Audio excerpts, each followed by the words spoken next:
Мен бүгін өтө маанилүү тема жөнүндө сөз кылам. Ал бизге чечилбей турган көйгөйлөрдүн ачкычы болуп берет. Биз жашоодо көптөгөн кыйынчылыктарга дуушар болуп, ал кыйынчылыктардан чыга албай калабыз. Ар кимибиз ар кандай турмушту башыбыздан өткөрүп жатабыз. Кимдир бирөө материалдык жактан жабыркап, карыз, жумушсуздук же болбосо айлык маянанын аздыгы.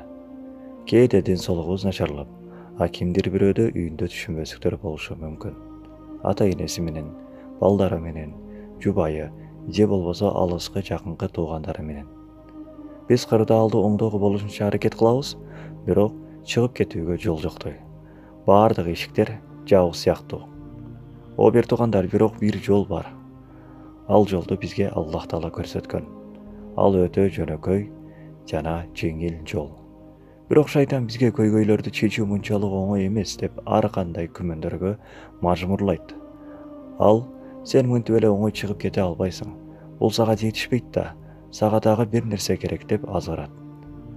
Бирок мээримдүү, ырайымдуу Аллах муну бизге өтө жөнөкөй деп жатат. Кандай жол болушу мүмкүн? Ал астагфируллах сөзү. Астагфируллах бул көптөгөн түйшүктөрдүн ачкычы. Кээде биздин жашоодо өтө көп эшиктер жабылып калат. Мына ошол эшиктердин ачкычы астагфируллах. Астагфируллах сөзүнүн мааниси кандай? О Аллах, мени кечир деген маани. Бул жерде айта кетчү нерсе, тообо менен истигфардын айырмасы бар. Тообо качан сиз күнөө кылып, ошол күнөө үчүн өкүнүп, ал ишти эми кайталабайм деп чын жүрөктөн кечирим сурайсыз. Истигфар болсо, кээде ата эненин урматын ордуна коем деп, ордуна кое албай каласыз. Балким садака бергенде жүрөгүңүздө кандайдыр бир кичине рыя аарылап кетет. Намаздарда катачылыктар болот. Айтор сиз өзүңүз билип билбестен, байкабастан күнөөгө кириптер болуп калышыңыз мүмкүн. Адам баласынын баары ката кетирет. Мына ошол үчүн истигфар айтышыңыз керек. Күнөө кылсаңыз да, кылбасаңыз да истигфар айтып туруу зарыл.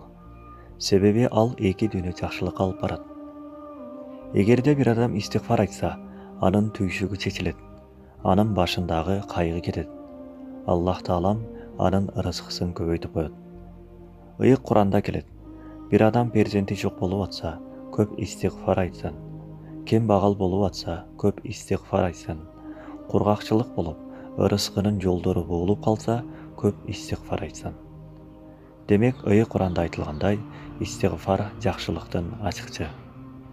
Куттуу хадисте Аллах Таала мындай дейт: Мен өзүмдүн улуулугум менен, айзатым менен, кадыр барк сыйым менен жана даражамдын бийиктиги менен касам ичип айтам, пенделерим истигфар айтса эле күнөөлөрүн кечире берем.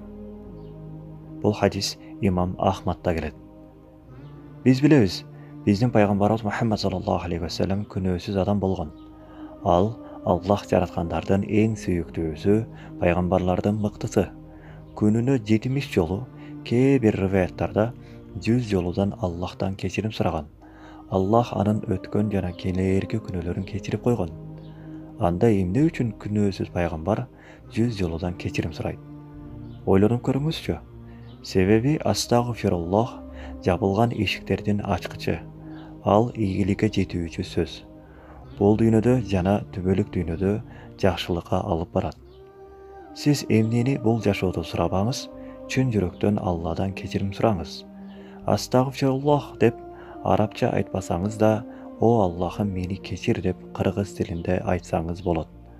Кайсыл жерде болбоңуз, жумушта, үйдө, машина айдап бара жатканда, же кичи автобуста, көчөдө, талада, офисте, жатаканаңызда, кандай гана абалда болбоңуз, истигфар айтууну адат кылып алыңыз. Жашооңуздун кандай гана өзгөргөнүнө өзүңүз күбө болосуз.